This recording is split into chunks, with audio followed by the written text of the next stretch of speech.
আসসালামু আলাইকুম, সবাই কেমন আছেন? আল্লাহর রহমতে আমি অনেক ভালো আছি, আলহামদুলিল্লাহ। আমরা যে সিচুয়েশনেই থাকি না কেন সবসময় আমাদের আলহামদুলিল্লাহ আল্লাহর শুকরিয়া আদায় করা উচিত, যেহেতু আমরা আল্লাহর বান্দা। আল্লাহ তাআলা আমাদেরকে খুব ভালোবেসে সৃষ্টি করেছেন, তাই আমরা বেশি বেশি তার শুকরিয়া আদায় করব, আলহামদুলিল্লাহ। বর্তমান বাংলাদেশে সবাই একটাই সমস্যা ফেস করছে, সেটা হচ্ছে প্রচণ্ড গরম। সত্যি বলতে আল্লাহ তাআলা গরম দিয়েছে, আমরা শুধু এটাই দেখছি, কিন্তু আল্লাহ তাআলা গরমটা কেন দিয়েছে আমরা সেটা নিয়ে কেউ ভাবছি না। আমাদের কৃতকর্মের ফল এগুলো। দুনিয়াতে আমরা যে পরিমাণ পাপ করেছি, আল্লাহ তাআলা আর কি বলবো, আমাদেরকে সরাসরি শাস্তি দিতে চাচ্ছেন না, তাই আল্লাহ তাআলা আমাদেরকে বোঝানোর জন্য কিছুটা গরম দিয়েছে, যে গরমটা আমরা সহ্য করতে পারছি না। আমরা জানি জাহান্নামের আগুন দুনিয়ার আগুন থেকে 70 গুণ বেশি উত্তপ্ত হবে, তাহলে দুনিয়ার এই সামান্যটুকু গরম আমরা সইতে পারছি না। আখিরাতের গরম বা জাহান্নামে গেলে যে পরিমাণ গরম লাগবে, এই গরম কীভাবে আমরা সহ্য করব বলেন? আমরা মানুষ এতটাই খারাপ কি বলবো। আল্লাহ তাআলা আমাদেরকে বারবার ক্ষমা করে দেন, আর আমরা বারবার একই ভুল করি।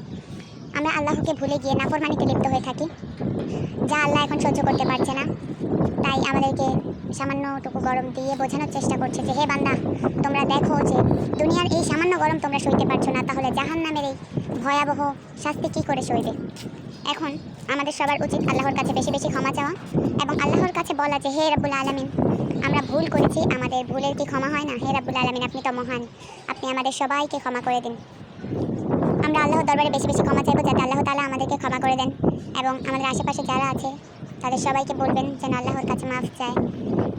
বেশি বেশি নামাজ পড়া উচিত, নফল নামাজ পড়তে হবে আমাদেরকে বেশি বেশি। যে পরিমাণ গরম, এই গরমটা আসলে আখিরাতের হিসাবে কিছুই না।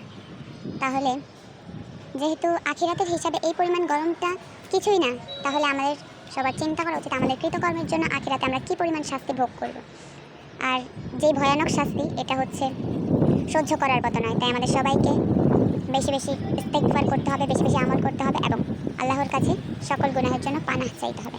তাহলে আল্লাহ যদি আমাদেরকে ক্ষমা করেন। আসসালামু আলাইকুম, এখানেই রাখছি আজকে। আপনারা সবাই ভালো থাকবেন, বেশি বেশি নামাজ পড়বেন, আমল করবেন।